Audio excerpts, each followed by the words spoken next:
Hi, how's it going? This is Ozzy with this week's episode of Player One Video Games. For this week, I wanted to highlight the Earthbound series of video games.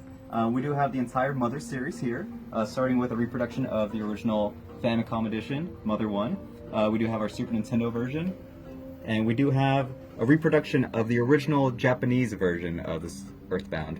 One of the things unique about this cartridge versus the other ones is that whenever you would get into a battle, some of the character sprites were edited or censored.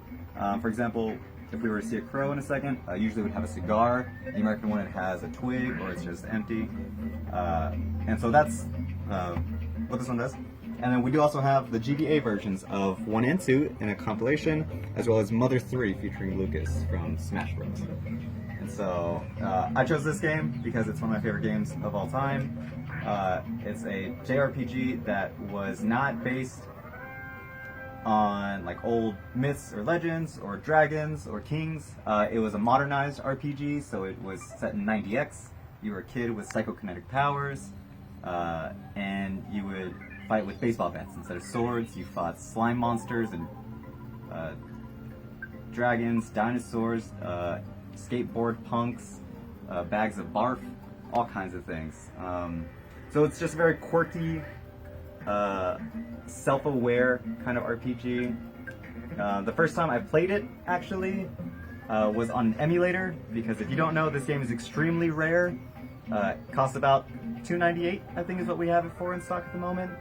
But not only is it a really good game, it's an extremely undersold game. When it first came out, it sold for $99.99, when most games were a third to half that price. It came with a very detailed, here we go, strategy guide, which had character models all done in clay, very in-depth, very quirky, based off of like magazine ads, scrapbooking, and so it was just a very well, like, nuanced, cared for, kind of all-around polished game, with beautiful sound and visual design.